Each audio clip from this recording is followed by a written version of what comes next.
cuarta temporada de su podcast Consultorio 7, el podcast de medicina favorito de mi mamá. Pero también puede ser el tuyo si ya estás suscrito en cualquiera de las plataformas que nos escuches. Quisiera darles un fuerte agradecimiento a todas las personas que nos han permitido llegar hasta acá y mandarles un saludo nacional e internacional, porque nos escuchan desde Colombia, España y Argentina. Algunas personas del Golfo de América, tengo entendido, ¿verdad, Kevin? Los dejo con el primer episodio de la cuarta temporada. Espero que lo disfruten mucho. ¡Empezamos!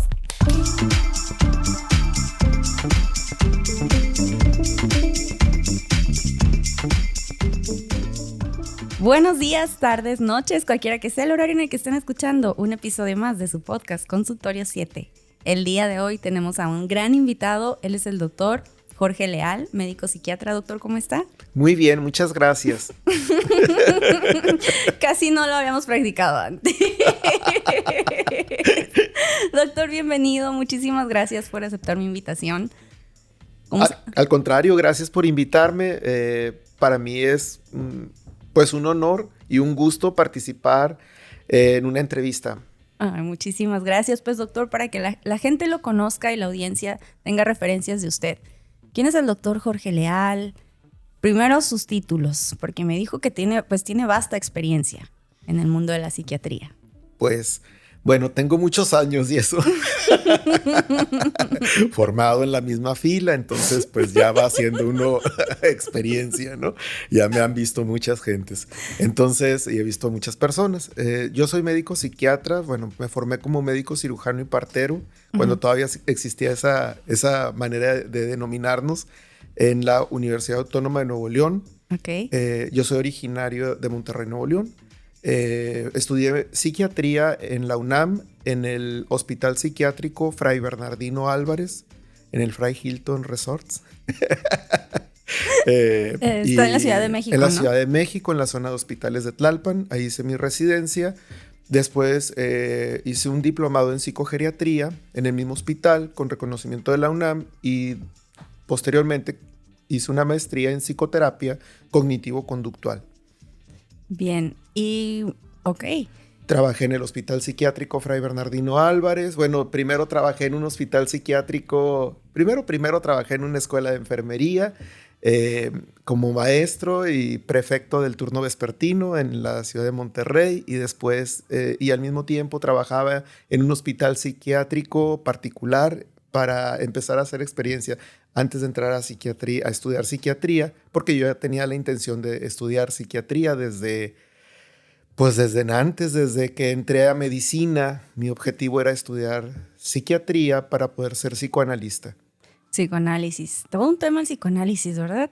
Todo un tema. Todo un tema muy extenso. Pero antes de llegar allá, doctor, ¿usted de dónde es originario? ¿Dónde nació? De Monterrey, Nuevo León. Monterrey. Y posteriormente toda la formación básica la ejerce allí, la medicina general. Hasta medicina. Termino médico cirujano y partero y me voy a la Ciudad de México a estudiar psiquiatría. Okay. En la UNAM. Y bueno, mi sede práctica clínica fue el Hospital Psiquiátrico Fray Bernardino Álvarez, que dicho está de paso, es el hospital psiquiátrico más grande del país. Me acuerdo cuando entré a aplicar. En el elevador, pues yo dije, ¿cuál será el piso de psiquiatría? No, vi un enorme hospital azul y pues yo no me imaginé que era todo un hospital de 7 pisos de psiquiatría con 2 alas. Cada brazo del edificio era a las mujeres, varones. Estaba enorme el hospital. Wow. Cuando voy viendo que en todos los pisos había pacientes en el elevador, se me empezaron a aflojar las piernas. ¿Iba con los pacientes en el elevador? Sí, el elevador es común. Ok. La psiquiatría es muy integrativa en general y no hay como mucha separación. Decimos de broma, decíamos en el hospital que el Fray era la casa de todos. Ok. Bien, y antes de llegar allá, ¿cómo es que decide uno estudiar medicina y 2 especializarse en psiquiatría? ¿Qué lo motiva? ¿Hay médicos, hay psiquiatras en su familia, en su entorno, hermanos? No, creo que soy el primer médico después de más de 100 años en mi familia. Wow, 100 años, lo tiene muy marcado. Sí, porque fue antes de la revolución que hubo algún médico en mi familia. Dice, eres de mi madre. Ok. Entonces, yo originalmente quería ser artista. Okay. Entonces, Ajá. yo estuve estudiando música. Primero, antes de entrar a la primaria, estudiaba piano y pintura. Fallece mi maestra de piano particular y después estudio guitarra, la cual aborrecí con todo mi ser porque tenía yo poquito menos de 6 años y me sangraban mis dedos y mi maestro era tan paciente y apasionado que me daba 40 minutos extra de mi hora, así que yo sí, no lo voy a terminar nunca, esa clase de 2 horas de guitarra, ¿no? En lugar de verlo como un privilegio, no lo vi como algo agradable. Yo añoraba el piano, regresar al piano. En primaria, media primaria, pude tener la oportunidad de volver al nivel básico o infantil de la Facultad de Música de la Autónoma de Nuevo León. En aquel entonces existía esa oportunidad y podías hacer algo parecido a una escuela, a una carrera técnica, pero era el nivel básico. Te daban la formación muy parecida a una carrera técnica. Entonces estudié 1 año y medio, o sea, 3 semestres, y se cambió de lugar la escuela. Entonces, como que la música no me quería a mí. Yo quería la música, pero la música no me quería a mí. Entonces se cambia de lugar la escuela, pues yo era escolar. En aquellos entonces los niños nos íbamos por nuestra cuenta a la escuela. Entonces yo me iba en un camión a la escuela, tenía 8 o 9 años, entonces ya tomar 2 camiones ya era como imposible para mí, entonces ya tuve que renunciar. Entró a secundaria y a mediados de la secundaria me entero que un compañero estudia en la misma escuela, pero en la unidad, se cambió a la unidad Mederos, ¿no? Lejos de donde yo vivía, se cambia, pero me vuelve a nacer el gusanito, ¿no? Dicho está de paso, pues me tocó tocar en los eventos sociales de la primaria, las 2 o 3 piececitas que me sabía en el piano bien, pues me tocó tocarlas para el Festival de Madres y era una experiencia muy bonita. Creo que el arte al final del día nos transforma. A mí me transformó de muchas maneras. Crecí con algunas dificultades emocionales importantes por situaciones de maltrato que hubo ahí por parte de un cuidador. La empleada doméstica que nos cuidaba era especialmente violenta. Entonces, para mí siempre el arte fue esa puerta secreta de Narnia, ¿no? Al mundo de Narnia, ¿no? Fue mi escape, fue mi oportunidad, fue mi privilegio, fue muchas cosas. A veces es un poco complicado crecer para algunos jóvenes o para unos niños, y para mí el arte fue extraordinario. Siempre lo acompañó alguna actividad artística durante su desarrollo en la infancia, por lo que veo. Mi madre estudió canto, entonces mi mamá estudió maestro concertista en bel canto, entre algunas cosas que estudió. ¿Y su padre? Mi papá era obrero. Okay. Mi papá era obrero. Mi familia es muy de contrastes. Teníamos un nivel socioeconómico medio bajo, pero un nivel sociocultural alto. Entonces la familia estaba un poquito raro. Mi papá era ideólogo del Partido Comunista y mi mamá era gerente de una envasadora de vinos. Entonces mi mamá era pequeña empresaria y mi papá, pues ideólogo, un soñador. Un soñador. ¿Y tiene hermanos? Tenía un hermano, mi hermano falleció hace 10 años, lamentablemente. Lamento. Se fue de un infarto. Ok, y él tampoco se fue por el lado de la medicina. Usted fue el único. Sí, nada más yo. Él estudió Derecho y después estudió Educación Especial, lo cual era realmente su pasión. Ok, y durante toda su formación veo que va acompañada de una actividad artística, llámese canto, pintura, piano, perdón, forzosamente, guitarra. Poesía. Poesía. Poesía y teatro. ¿Y cómo llega? O sea, porque yo me asumo, ¿no? Veo a un niño que está tan apasionado con una disciplina de estas y la clásica, ¿qué quieres ser cuando seas grande? Y se agarran de la actividad que están haciendo en ese momento. Lo que pasa es que yo la actividad artística la veía como el lenguaje o una herramienta. En mi familia el arte siempre fue visto como una herramienta. No como una profesión. No como una profesión. Siempre era como era tu deleite, era tu placer, era tu hobby y a la vez era era tu gusto, era tu deleite. Entonces tú podías disfrutar, por ejemplo, de un libro. Yo, por ejemplo, mis tardes favoritas de cualquier tiempo era poner un disco de música clásica y poner un tapete en el piso a un lado del estéreo y ponerme a dibujar lo que escuchaba. Okay. Yo me imaginaba una historia, tenía mis libros de cuentos, entonces yo sabía de qué obra estaba escuchando. Estaba escuchando Pedro y el Lobo, me estaba imaginando, si estaba escuchando los valses de Viena, estaba imaginando Palacios Fabulosos. Cuando hacía esa actividad. 4, 6, Ok. 7, 8, 11. O sea, sí, pero desde los 4 fue hasta... Fue mucho tiempo que estuve jugando a eso. O sea, era uno de mis juegos favoritos, ¿no? Eso o hacer maquetas. ¿Y cómo llega medicina? Bien, fue un berrinche. Ok. Yo llegué a medicina por un berrinche. Lo que sucede es que estaba en la preparatoria, puedo volver a regresar a la escuela, ya podía tomar camiones y todo el rollo. Regreso a la escuela de música, estaba en el tercer semestre y a punto ya de terminar la preparatoria, tercer semestre de música del nivel básico. En aquel entonces eran 16 semestres para ser licenciado en música. Eran 4 semestres de básico, 4 de técnico y 8 de licenciatura. Entonces no podías hacer B si no habías hecho A, y C pues mucho menos si no tenías A y B. Entonces tenías que tener básico, técnico y licenciatura, no podías brincártelos. Entonces estaba terminando básico, que por cierto era como repetir infantil, que ya había hecho. Entonces no lo terminé, me faltó un semestre para terminar infantil, vuelvo a hacer básico, que era básicamente lo mismo, me estaba yendo muy bien, pero ahí descubrí una dolorosa situación que fue como parte de lo que me llevó a decidir medicina. Y una de las dolorosas realidades es que el arte era mi pasión, pero no era mi talento. Entonces, yo no tenía talento para cantar. Me encantaba cantar. Yo quería ser cantante porque yo quería ser un comunicador a través del canto, a través del arte.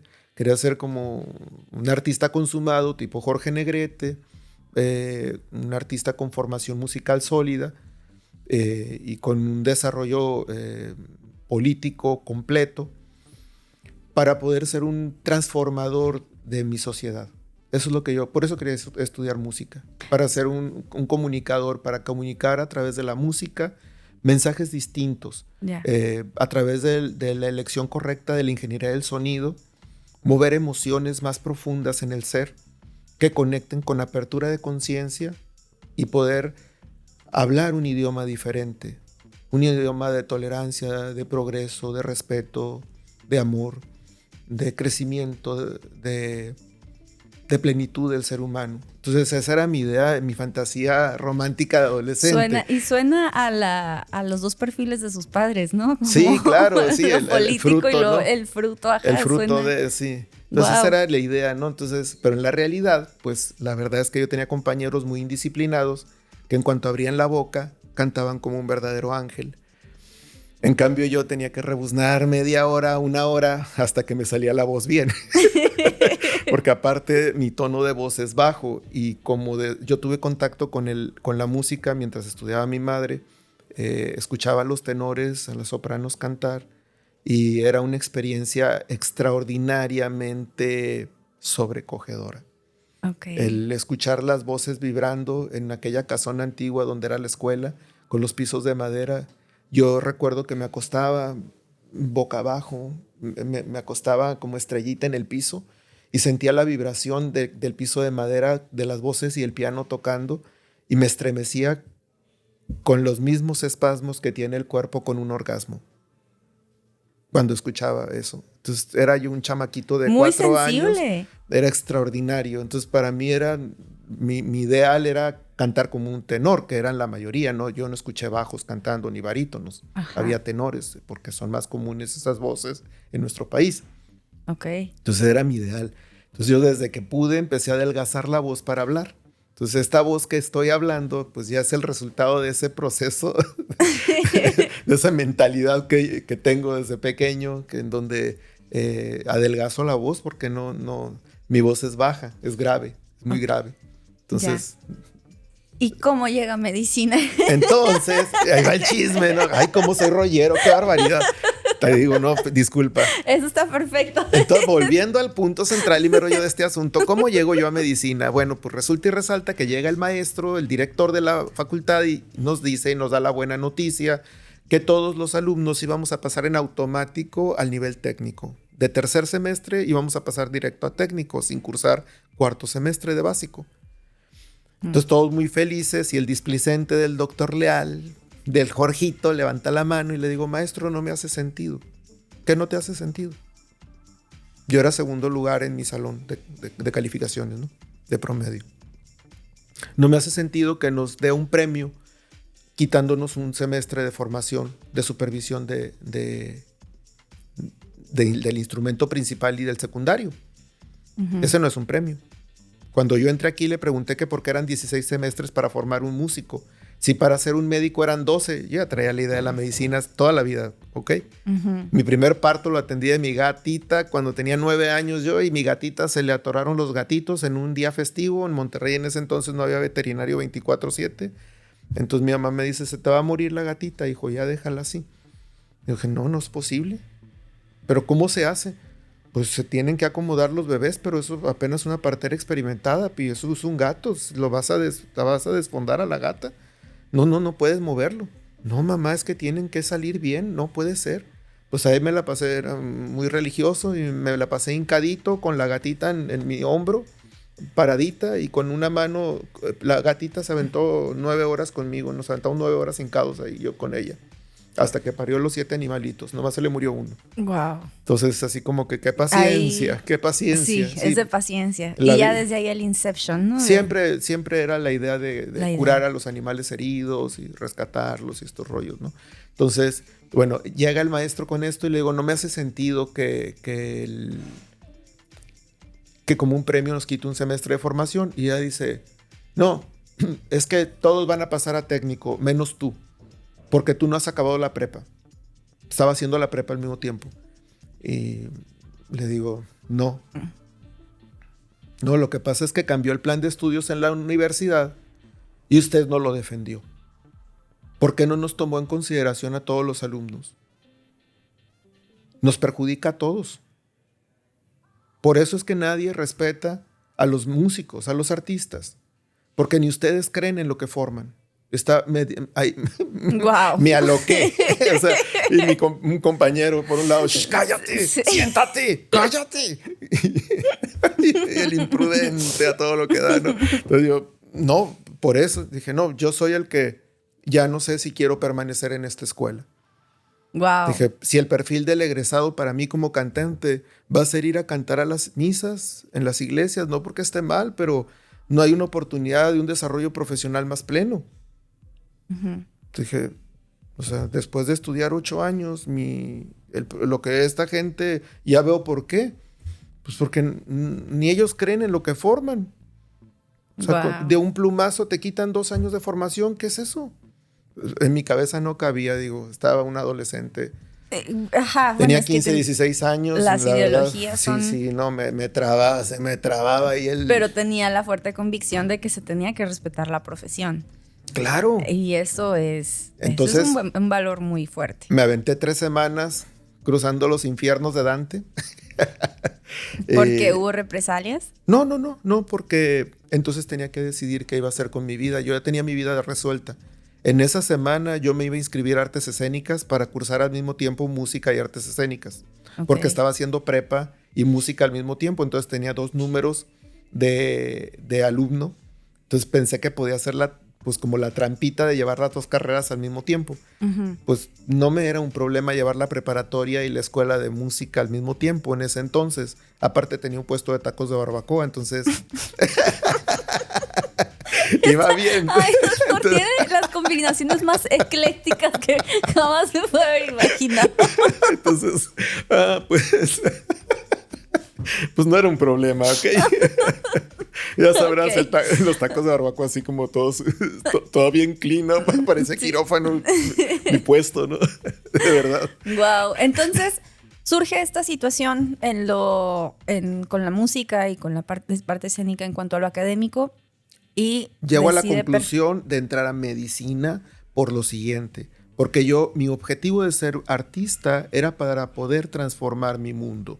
Y pensé que la única manera en que yo podía ayudar a otro ser humano, a lo mejor ya no a toda una comunidad, pero sí a otro ser humano, era a través de la medicina. Porque nada ni nadie se iba a interponer entre mi deseo de ayudar a la persona y el deseo de la persona de ser ayudada. Por eso estudié medicina. Ya. Eso fue como se esclarecieron mis ideas y dije, bueno, ok, en la única forma en que yo veo del quehacer humano, en que nada ni nadie me va a interferir, va a ser esa. Entonces, y por eso entro a medicina contra el pronóstico del orientador vocacional que me aplicó test y bueno, medicina era mi tercera opción, no era mi segunda, mucho menos mi primera. Uh-huh. Mi primera opción era ciencias de la comunicación. En esa parte me siento muy identificada porque también cuando digo en la prepa voy para medicina, ¿qué? No, tu comunicación, algo de artes, porque diseño de moda si quieres, pero medicina, ¿quieres ver que sí? Y aquí estamos haciendo algo de comunicación. Ya, la consulta al final del día, sí. para mi trabajo, la empatía es la herramienta necesaria, la sensibilidad es indispensable para poder establecer una consulta fluida y a la vez tiene que haber empatía para que el paciente se sienta cómodo y pueda abrir sistema. Sí, para hacer contacto. Sí, porque es muy difícil llegar de pronto a un consultorio de psiquiatría, por ejemplo, y que la persona se sienta en la necesidad de exponer todo lo que ha callado a veces por toda una vida, que ni a su sombra le ha platicado, pero sabe que lo atormenta y debe trabajar. O sus más oscuros secretos, que en realidad, hombre soy y nada humano es ajeno a mí, dice el lema del hospital donde me formé, ¿no? Entonces, realmente uno a veces percibe de una manera muy solemne y macabra la historia que uno vive, cuando la realidad es que los seres humanos vivimos experiencias humanas. Y los seres humanos no somos perfectos, somos seres imperfectos que llegamos a tener problemas a la hora de adaptarnos o de entender algunas situaciones, o las circunstancias nos llevan a tomar decisiones que no siempre son las mejores, o a veces tomamos buenas decisiones, pero el entorno no nos ayuda. Sí. Entonces es como pues una realidad que a veces nos cuesta trabajo aceptar o entender, y es mejor tener como las menores barreras posibles. Por ejemplo, en medicina, en psiquiatría, yo por ejemplo, yo nunca uso una bata. Yo no uso una bata ni pongo una mesa en medio, uh-huh, porque trabajo en una sala, consulto en una sala. Ni siquiera estoy en una oficina, en un edificio de oficinas, porque no me parece como orgánico ni apropiado para mi ser, ni para el de mis pacientes. Igual estoy mal, ¿verdad? Pero no es lo que usted lee. A mí me parece que eso es más cómodo. A veces las personas dicen, ay, aquí parece una casa. Uh-huh. Pues sí, así es. Le digo, paso todo el día aquí. Les digo con groserías, le digo, paso todo el perro de aquí, como que lo más ameno que me la pueda pasar. Es que ¿no? el ambiente influye con mi cafecito, mucho. Mi galletita, mi musiquita de fondo, las fotografías que me gusta ver, mis libros que amo, mis cosas, que claro, es mi entorno. Sí, eso es lo bonito de la psiquiatría, pero ¿cómo decide? O sea, ya se veía perfilando toda esta sensibilidad y este contacto con el arte, y que tuvo con el arte, que después lo lleva a una ciencia tan exacta, bueno, pseudo exacta en algunas partes, pero por lo menos con una estructura rígida, muy diferente a lo que es una formación artística. Bien, bueno, dicho está de paso que bendita ignorancia, ¿no? Yo no sabía, yo lo que pensé, bueno, puedo ser un psicoanalista. De esa manera puedo alternar. En el tiempo en que estuve silencioso de la música, estuve en teatro. Ajá. Entonces, teatro, toda la secundaria hago teatro, preparatoria hago teatro más experimental, no como el teatro experimental que solemos entender, sino porque práctica, real y objetivamente éramos un experimento de unas doctorantes, de unas psicólogas que estaban haciendo un doctorado en psicología, y tenían un programa piloto para trabajar haciendo sociodramas como una medida de abordaje preventivo en secundarias, primarias, secundarias y preparatorias. Entonces, ellas en su tesis, en su investigación, ellas proponían tomar actores juveniles de la comunidad y que ellos desarrollaran el discurso de los sociodramas, ellos elaboraran el sociodrama y entonces ellos lo pusieran en práctico en los diferentes entornos escolares. Entonces hacíamos sketch de 13, 14 minutos que incluso podían llevar algún bailable o algo, como algo que le gusta hacer a los chiquillos. Uh-huh. Y nosotros escribíamos el diálogo, los libretos, ¿no? Hacíamos el libreto. Entre los personajes se formaba la historia con los actores que estábamos disponibles. Entonces, así, eso hice en la preparatoria. Aparte de que, pues, para la iglesia a la que pertenecía, pues, organizaba el Vía Crucis y organizaba la pastorela, ensayaba el Vía Crucis y la organizaba, ¿no? El Vía Crucis y la pastorela. Escribí una pastorela con 53 participantes. Les dije a la comunidad en mi barrio, ¿no? Les dije, todos los que se inscriban les voy a dar un papel, aunque sean dos líneas, pero todos van a tener un diálogo. De verdad, todos van a hablar. Ay, sí, yo quiero. Y entonces, a ver, pues 25 pastores en diferentes sets. Lo hice en la calle, entonces hice varias locaciones. Pues, ¿cómo le pones 50 y tantos diálogos? 50 y tantos personajes. ¡Ay, ¿no? qué calor! Es verdad. Bueno, pues si tienes... No, puedes contar una historia. Mira, yo creo que... ¿Has visto alguna película de Hollywood? Sí, sí. Ay, no quiero ser funado, pero seré funado porque toda la vida lo he sido. Pero son historias de 3 minutos contadas en 2 horas. Y a veces hasta en 3. Ay, qué funado, doctor. Y a veces hasta en 3. Entonces, dame tiempo y lo consumiré todo. Sí, pues es cuestión de estirar la liga, ¿no? Lo más... Puedes desarrollar tantas cosas, los sentimientos, las emociones, las reflexiones, las ideologías de cada uno de los personajes. Ya. Y supongo que, bueno, cuando hace la pastorela todavía no era médico, ¿verdad? No, estaba en preparatoria. Antes. Ok. Porque sí veo que hay para organizar una comunidad de 50 y tantos, escribir los diálogos, se necesita tener una estructura, pues. Entonces, necesitas sí tener TDAH. Marca llorarás. Con un TDAH marca llorarás, con eso alarmas. Sin miedo al éxito, ¿no? Y sin miedo al éxito. Yo nunca me planteé que no iba a poder, ni con la escenografía, ni con los vestuarios, ni con la iluminación, ni con el sonido, ni con la elaboración del libreto. Nada, y aparte estaba supervisado por el sacerdote, que el sacerdote aprobara los diálogos para que no fueran diálogos blasfémicos. Blasfémicos, sí, de sí, sí. Okay. Entonces, ¿cómo en qué año fue esto, más o menos? Uy, a ver, soy del 72 y tendría como unos 15 años. Casi de la edad de mí. ¿Qué es? ¿85, 84? Ok. Por ahí, 86. Wow. Mientras el mundo se conmocionaba por el SIDA. Sí, todo esto en Monterrey. Sí. Ya. En la colonia Buenos Aires. Bueno. En la Coyos Aires, le decía. ¿Por qué? Ay, una colonia muy brava, como una zona norte terrible, peor, que se llamaba La Coyotera, ¿no? Entonces, de pronto la comunidad era muy pues medio salvajona. Yo crecí en el centro de la ciudad. Y cuando paso a segundo de secundaria, nos mudamos de casa a ocupar un terreno que heredó mi papá de su familia. Entonces, en esa colonia. Entonces, era como una diferencia. Pues era medio fresita del centro. Y pues paso a un barrio donde la gente se junta los muchachos se juntaban en la esquina a estar sin hacer nada. Desquacerados. Sin hacer nada. Con una pelota que ni siquiera fútbol jugaban. Yo me quedaba como, ¿pero por qué no hace nada? Pues si yo siempre estuve en actividades extraacadémicas, ¿no? Siempre estuve haciendo cosas.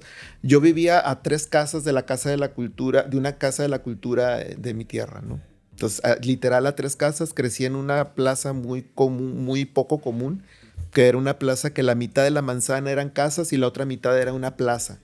Entonces, en una manzana dividida, la mitad casas y la mitad plaza. Y en esa plaza, dentro de la zona de casas, uno de los edificios, había un edificio que era la Casa de la Cultura, que era básicamente sobre pintura. Era pintura y escultura, una escuela de arte. No era una Casa de la Cultura, era una escuela de arte, de pintura, de artes plásticas. Y estuvo allí también. Obviamente. Frustrado, no reprobé. 3 veces cursé el primer nivel de pintura porque no había nadie que pasara al segundo nivel más que yo y pues no me iban a dar la clase a mí solo. Entonces me ponían a repetir con los nuevos niños. Que todo el mundo entraba, a los 2 meses se salían y yo era el único monito que se quedaba, ¿no? Ya. Ya los maestros, los alumnos más grandes le decían al maestro, profe, ¿por qué no lo deja que se ponga a trabajar plastilina? Él entró a trabajar plastilina. Yo entré porque quería trabajar plastilina, obvio, quería hacer monos de plastilina, estatuas de plastilina. Wow, ok. O sea, hasta en su casa, hasta de vecino tenía una casa de arte, ¿no? Entonces, siempre estuvo mermado por el arte desde su cuna, desde del TDAH, si así lo vemos, el buscar actividades extra, va a medicina por una cuestión como medio de... Pues de berrinche, porque dije, pues ya no me voy a quedar aquí. Pues yo no lo veo como berrinche, a mí me parece que tenía muy fuertes, muy cimentados sus valores, o sea, ¿cómo es que no me van a, o sea, si me van a egresar, pero ustedes mismos me están bajando el grado y así yo no voy a salir al mundo, o sea, ¿cómo? Sí, no sé, en ese momento malamente, pero me sentí como un mono cilindrero, ¿no? Como que me degradaban al punto de mono cilindrero, al que toda la gente puede pasar por enfrente y nadie va a escuchar. No a lo que realmente es el artista, que es un comunicador, que es un precipitador de la conciencia colectiva de una comunidad. Entonces, nada que ver. Y dice, vamos por el reconocimiento y vámonos por medicina. Dije, vámonos por la validación. Por la validación. Vámonos por la validación, más que el reconocimiento, la validación. Entonces voy por medicina, pero desde el momento 1, desde el día 0, el primer día de clases en medicina, preguntan, ¿por qué entraste a medicina? Es la clásica. Y pues todo, porque quiero ser ginecólogo, porque quiero ser pediatra, porque quiero ser cirujano, porque quiero ser plástico, porque quiero ser otorrino. Y ya pues, de 1000, 2 queríamos ser psiquiatras. Sí, es una de las especialidades que ¿Y no por qué muchos quieres quieren. ser psiquiatra? Me decía ¿pero por qué quieres ser psiquiatra? Y yo... pues porque la psiquiatría me va a permitir, entre más conocimientos tenga del ser humano, voy a poder seguir desarrollando el teatro que amo, y entre más sepa, voy a ser un mejor actor. Y entre mejor actor sea, voy a ser un mejor psicoanalista. Eso pensé. Entonces, además que no voy a tener emergencias. No voy a tener emergencias y voy a poder manejar mi agenda equilibrándola con el resto de las actividades de vida que yo quiero desarrollar. Bien. Entonces, esa era mi idea. Por eso quería ser psicoanalista desde el principio, ¿no? Yo no sabía que se podía ser psicoanalista siendo psicólogo. Pues te digo, bendita ignorancia que me llevó por el camino de la medicina. Estudié medicina como un mal necesario para poder ser psiquiatra, que era solamente el escalón para poder ser psicoanalista. En realidad no lo vi como objetivo estudiar medicina. Mi objetivo es ser médico porque quiero ser médico. No, o sea, yo quería ser psicoanalista, punto. Ya. Entonces tenía que cursar eso como quien cursa primaria, secundaria y preparatoria. Pues digo, no pasa nada. Pero el psicoanálisis, hasta donde yo tengo noción, es una especialidad, ¿especialidad se puede nombrar? Es una modalidad de psicoterapia. Pero es muy celosa, ¿no? Son muy pocos los psicoanalistas en Tijuana, por ejemplo. No hay tan pocos, en realidad. Lo que pasa es que ha ido evolucionando y hoy por hoy en el estilo de vida moderno es prácticamente insostenible ir a psicoanálisis. Por ejemplo, una persona que tenga un trastorno leve a moderado con mucha facilidad requerirá 2 o 3 sesiones a la semana, de 1 hora, durante 14 años. Sí, es que es ahí por donde entran mucho las críticas. Entonces, ¿quién va a ir a terapia 14, 15, 18 años de la vida, 3 veces a la semana, 1 hora? Sí. Pues ya no es práctico. O sea, De pronto, con el tráfico habitual, o sea, si hubiera venido entre semana aquí a la grabación, Sí, por eso o tenemos sea, que me hacer hubiera domingo. echado 1 hora y feria, serían 3 horas más lo que dure la plática. Serían Sí, 4 horas. es Entonces, loquísimo. invertir 4 horas del tiempo productivo de cualquier ser humano es algo no aceptable en estos momentos. Ya. Doctor, viendo toda la experiencia que tiene con las artes nuevamente, la medicina, la psiquiatría, en base a su experiencia, ¿cómo la lleva con sus pacientes? Bueno, yo soy súper teatral. Les digo a mis pacientes, les digo, el 1 al 2% de la población general tiene un trastorno histriónico de personalidad. De cada 10 histriónicos, 1 es varón. Y de cada 10 varones, 1 es heterosexual. Bienvenido a mi consulta.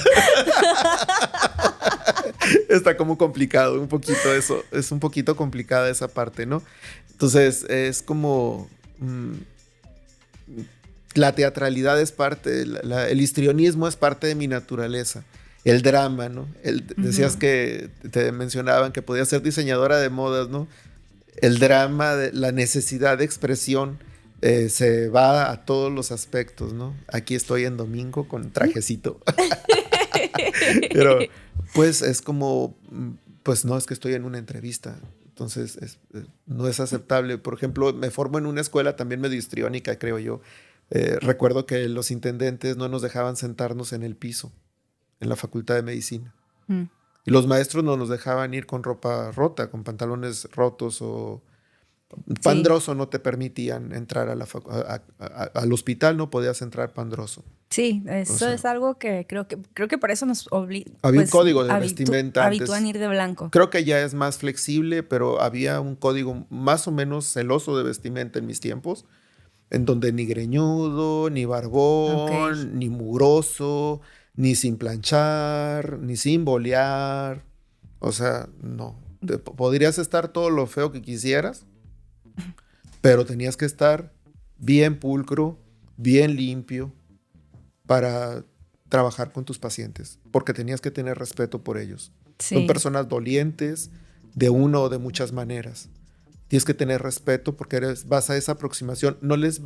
Ellos no tienen por qué entenderte. Ellos no tienen por qué cargarte. Ni tú cargarlos a ellos, ¿verdad? Pero sí es esa parte de que tú sí te aproximas a ayudar. Tú sí te aproximas a solucionar, no a cargar más el sistema.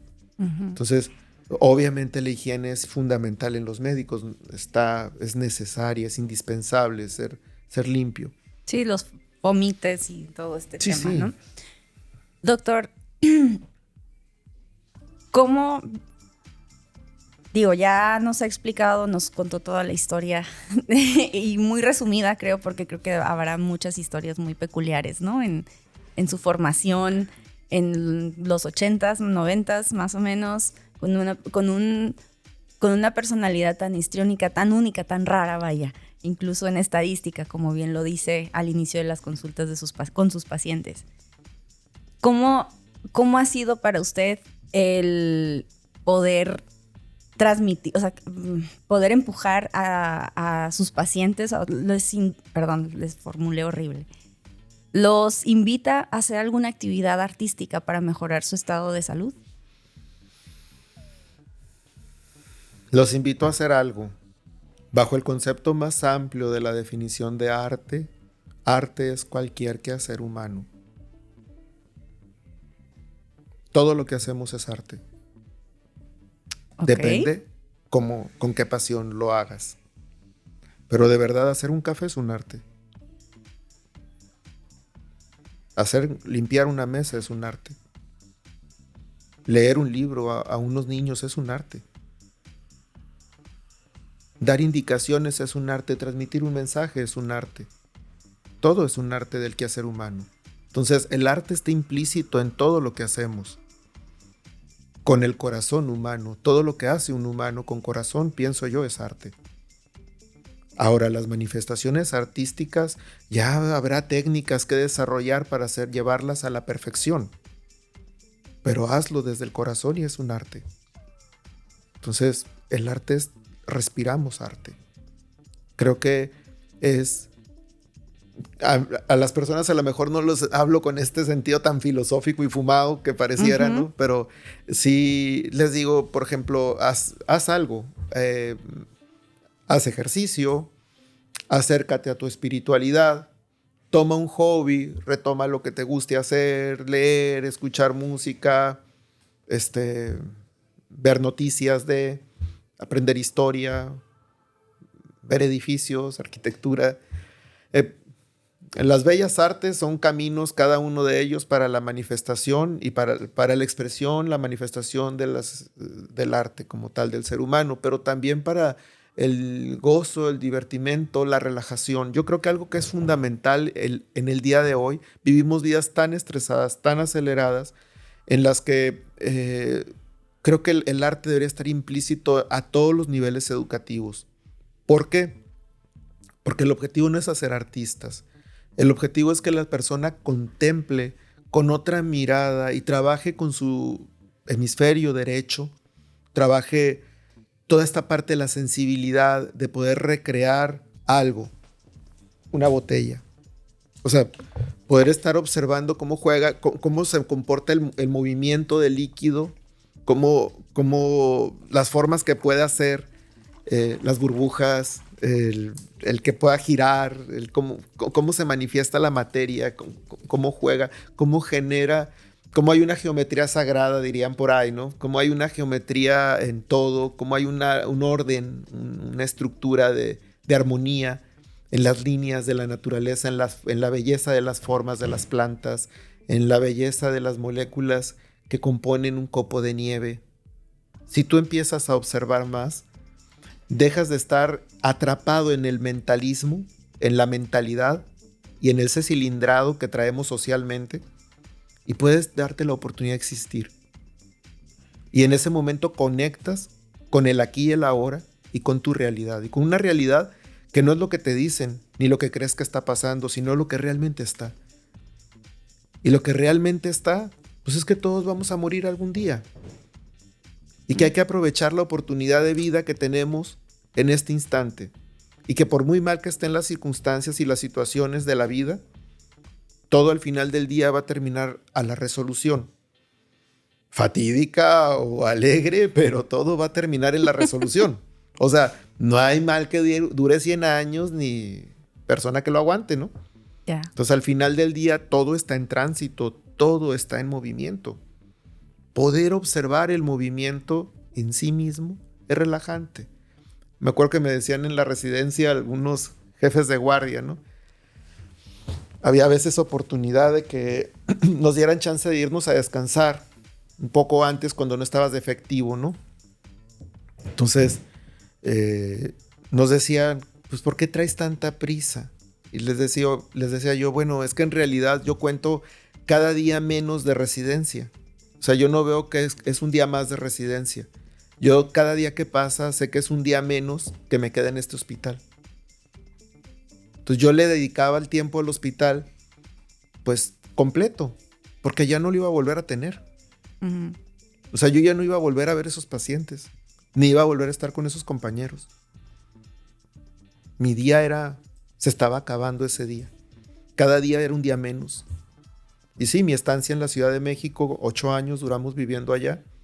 Y en el hospital, en el Fray Bernardino, tuve la oportunidad de quedarme a trabajar como adscrito inmediatamente después de que terminé la residencia. Tuve la generosa invitación de mis maestros para quedarme a trabajar. Y pues fue un honor y un privilegio estar con ellos. Ahí hice un diplomado para mis compañeros. Yo ya había hecho la maestría, acababa de terminar mi maestría. Y en cuanto la terminé, diseñé un diplomado que resumía la maestría para regalarlo a mis colegas, para que entrenara a los terapeutas del hospital en terapia cognitivo-conductual. Estamos hablando de hace casi 20 años. Que se formaran como terapeutas cognitivo-conductuales para que pusieran en práctica las técnicas de la terapia cognitivo-conductual, que es muy eficiente. Sí. Es muy eficiente, es una terapia que se le considera breve y estratégica, ¿no? Pues, va sobre objetivos muy específicos y logrando resultados muy específicos, ¿no? Entonces, para mí era una gran necesidad transmitir eso que acababa yo de aprender de la maestría, ¿no? Entonces, yo daba ese diplomado ahí y estuve a punto de iniciar uno de terapia cognitivo-conductual de la esquizofrenia, que fue lo que hice en mi tesis de maestría.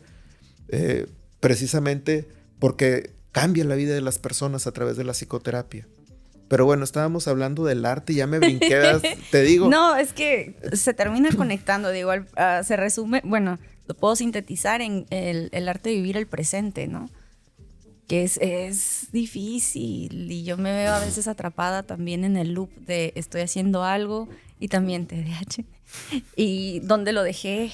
¿Dónde dejé la tarjeta del estacionamiento? ¿Dónde está? Y era porque cuando estaba haciendo el pago estaba pensando en otra cosa y no ponía atención en dónde lo dejé al final. Entonces fue como cada acción, disfrútala, cada acción. Entonces, pero es un recordatorio constante, ¿no? Es un recordatorio y es complejo, pero en lo personal a mí me ha ayudado mucho a hacer stand-up. Soy comediante, creo que pocas veces lo he verbalizado, sobre todo en un espacio en el que yo me siento fragmentada, ¿no? Como mi personaje profesional y mi personaje cómico. Y ya llevo casi 2 años de manera muy constante y he notado unos cambios en mi manera de reaccionar al mundo fuera del escenario, porque estoy más presente, porque estoy más atenta a las reacciones y a mi entorno y poner límites, pero también estar consciente de mi propia persona y de mi polo negativo, porque stand-up te obliga a rascar en lo negativo. Entonces, en mi formación médica, pues, o sea, te vas construyendo como un perfil muy rígido, ¿no? Como un estatus, hasta la manera en algunas fotografías de colegas, así como con una distancia. A mí me escuchan. Bueno, yo no soy fan de esa brazo cruzado en la foto. Pero para allá iba mi perfilación. Pero entro stand-up y wow, siento estos cambios, ¿no? Y me preguntaba, o sea, conforme empiezo a rascar en muchos comediantes, que algunos, si no quiero decir que la mayoría, padece algún trastorno psiquiátrico. Depresión, ansiedad, ¿qué otro? Autismo, algunos. Hay un montón, algún espectro, ¿no? Y eso una vez me hizo cuestionarme que grandes artistas están ligados a alguna enfermedad mental. Entonces, ¿está forzosamente ligado? No necesariamente. Bueno, creo que diría Amado Nervo, mi verbo peca de somero y se queda en el umbral de la esperanza. O sea, no sé qué decirte, porque la realidad... O sea, no manches. ¿Cómo crees? Vas a ver, te va a tirar una curva también. Vas a ver. No, bueno, es que, o sea, Yayoi Kusama, por ejemplo, Kusama está No te vayas tan lejos, en la televisión local. Pero bueno, sin comentarios. Es que, bueno, yo entre más convivo, entre más me meto en el mundo de las artes escénicas, digo, wow, mi ojo clínico me es inevitable no hacer estas perfilaciones en trastorno, esto, o sea... Ahora le llamamos ojo clínico. Ok, bueno, vamos a hablar. Contestando a tu pregunta, creo que definitivamente he de compartirte que el arte, como regresando un poquito a lo que estábamos hablando, en mi persona fue como mi mejor terapeuta sin saber que era un terapeuta. Mi mejor terapia, por así decirlo. Me acuerdo de la última actividad artística que estuve haciendo, que era danza contemporánea, junto con teatro y canto. El maestro nos ponía a caminar. La primera clase nos puso a caminar. Nos echó 1 hora caminando, descalzos, en el escenario. No lográbamos tener balance. Éramos personas que estábamos en teatro por 6, 7 años y no lográbamos tener balance. ¿Por qué? Porque no tenemos una buena conexión con nuestro cuerpo en el aquí y el ahora. Aprendí a caminar mejor a través de la danza. Si algo me dejó la danza fue aprender a caminar y un trastorno de alimentación también. Pero bueno, sin comentarios. Pero al final del día, sí, una bulimia fabulosa, ¿no? En ese entonces, creo yo que te puedo decir que yo tengo dislexia, tengo TDAH. Podría decir que hasta ahí tal vez estoy un poquito en el espectro, muy sutilmente, aunque no parezca, pero realmente lo inapropiado, lo impertinente, lo disociado y muchas otras cosas fueron fueron tomando norte y agarrando tierra a través del arte. O sea, fui canalizando y fluyendo a través del arte. A lo que me refiero es que el arte al final del día se convierte en un lenguaje de expresión, de un lenguaje apropiado de expresión. Yo puedo gritar, vociferar, llorar, arrastrarme, sentirme sutil, quebrarme, jotear, declamar, imponer, ofender, todo a través del arte. Y de la voz, doctor, ¿eh? Y eso, y de la voz, claro. Sí, y lo todo, empecé a sentir. Y todo eso que podemos hacer a través del arte, entonces dime tú, ¿qué fue primero, el huevo o la gallina? Fue primero ese ser humano vibrante o neurodivergente Uh-huh. que conlleva a desarrollar una personalidad artística. ¿O fue ese artista que tiende a ser depresivo o va a desarrollar depresión? O sea, nada que ver. A través del arte no te vuelves melancólico y depresivo y ansioso y nada de eso. O sea, pero no necesariamente tienes que ser depresivo, ansioso y melancólico para hacer una buena pieza de arte. Alguien puede ser solo neurodivergente y tener un TDAH y no haber vivido jamás depresión y ser extraordinariamente creativo.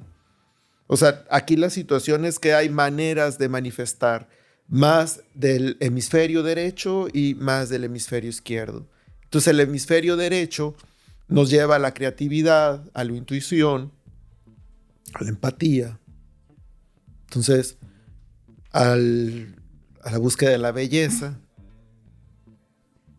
Y bueno, tal vez también ahí mismo se albergan algunos demonios, ¿no?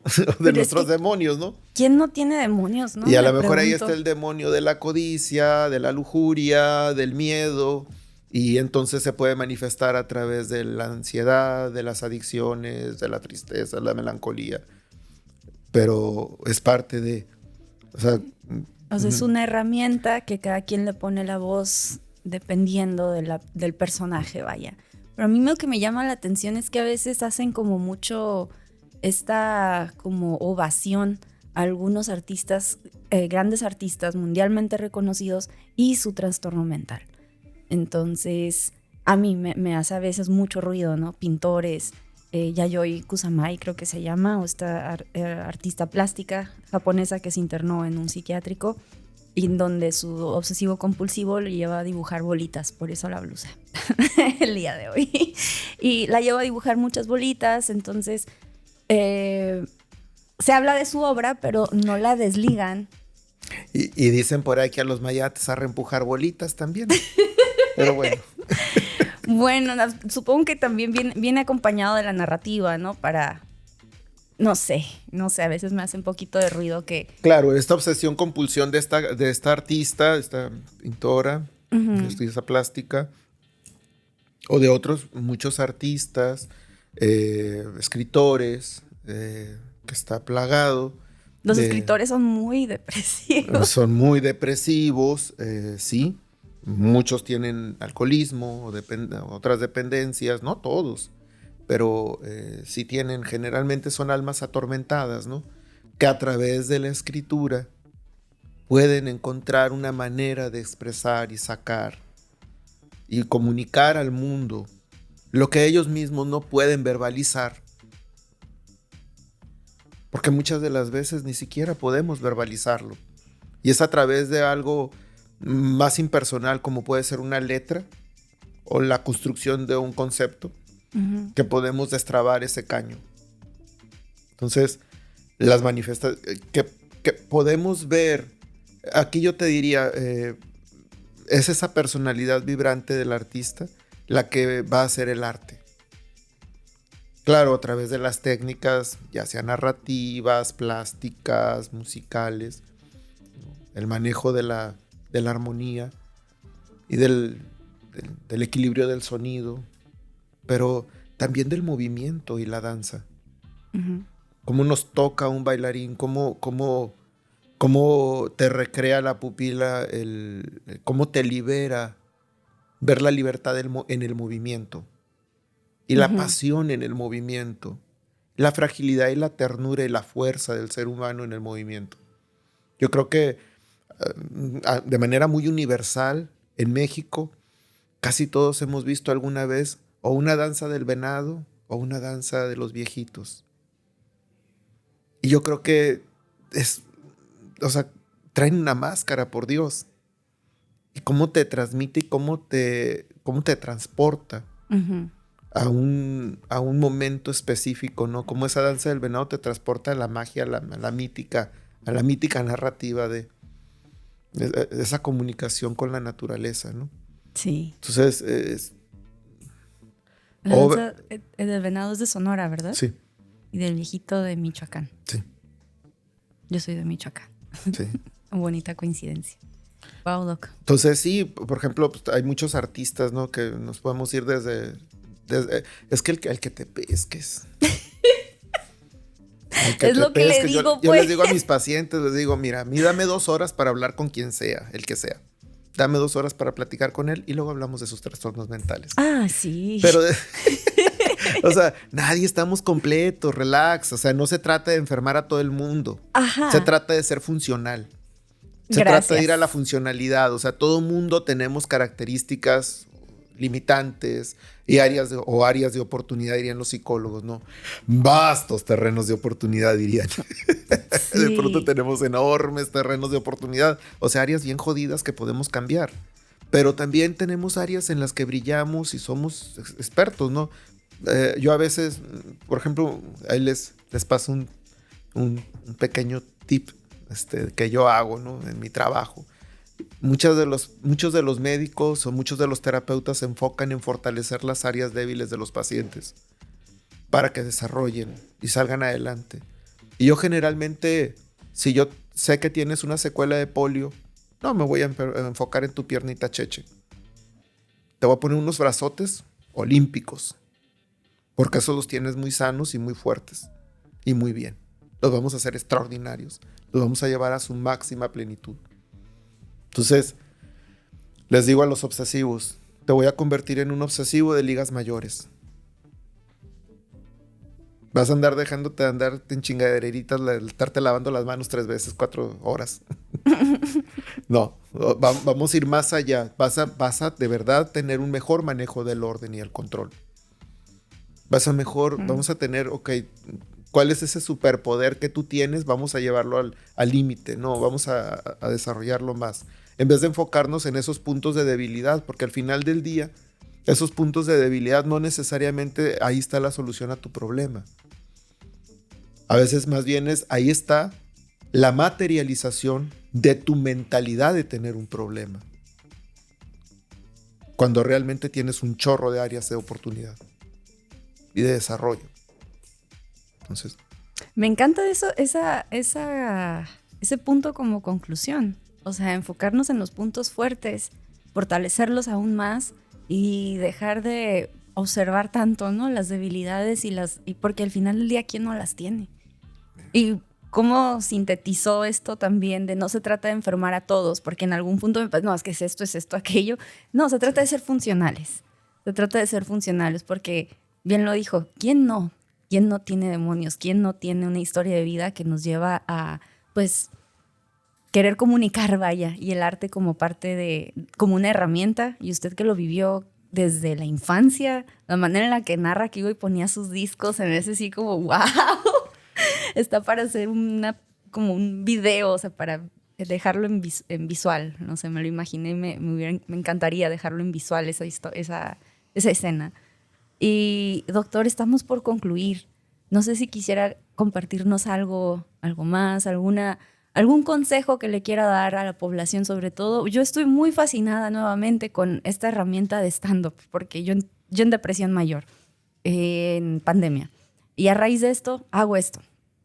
Entonces, de tener pensamiento suicida, de ya tener un plan, de ya tener, de estar muy inclinada en ese polo, de repente darme cuenta que la tortilla, si la volteas, se puede revertir a esto, se me hace increíble. Y cuando estoy teniendo estos bajones, agarrar y escribir y reírme de lo que me duele es increíble. Claro. Bueno, la base de la comedia es ridiculizar ese gesto doloroso, ¿no? Es el drama y la contraparte de ridiculizar el drama, ¿no? Sí. Muchas de las veces esa es una herramienta terapéutica en mi trabajo. Muchas de las veces los pacientes dicen, no puedo creer que me salí carcajeando, doctor, que me salí riéndome del problema que traigo tan serio. Digo, pues es que no lo habías visto desde otra perspectiva, estabas muy enfocado, pero no está tan gacho, ni está tan difícil. Ya, vámonos. Y no eres el único. A otra cosa mariposa, ¿cómo vas? Sí, entonces, como una conclusión, yo diría que el arte no es un lujo, que el arte no es un lujo, que no piensen que es un lujo ni un desperdicio. El arte en ninguno de los niveles, si alguien nos está escuchando que tiene que ver con los quehaceres de elaborar programas de apoyo a la comunidad, que interfiere de alguna manera con la sociedad y la comunidad en la política, en alguna de las áreas que transforman esta ciudad o este mundo, porque pues esto es algo más que esta ciudad. Creo que es importante que el arte no es un lujo, que es una necesidad del ser humano y que al final del día es una herramienta con la que todos podemos disponer para canalizar o para cristalizar o para simple y sencillamente divertirnos, relajarnos de una manera más constructiva que nos edifica como seres humanos. Nos ayuda a trabajar con nuestros valores, nuestros principios. ¿Cuántas cosas no hemos escuchado en casa? Porque nunca las escuchamos, pero las pudimos leer a través de la historia de un héroe mítico, de un personaje, de una historia. Y eso nos conecta con valores universales, que son mucho más allá que tú y que yo y que esta miseria en la que podemos estar inmersos. Que estos 30,000 pozos con los que me topé antes de llegar aquí, a mi destino. Hay algo más grande que todo eso. Y entonces recupero la esperanza, levanto la vista y veo hacia el frente y veo hacia allá y más lejos incluso. Entonces creo que el arte nos da esa posibilidad. Amo el arte y creo que nos libera a todos y es un regalo de Dios. No, qué bonito, doctor. Pues muchísimas gracias. No sabe cuánto agradezco que se haya tomado el tiempo en un domingo y que nos haya compartido su experiencia, sus ciertos temas personales, que estoy muy segura que a muchos le van a resonar, porque a mí me resonaron algunos, y que me hacen sentir acompañadas en este viaje llamado vida. Gracias a ti y gracias a tu audiencia por vernos. Muchas gracias. Amigos, es todo por hoy. Nos vemos en el siguiente episodio.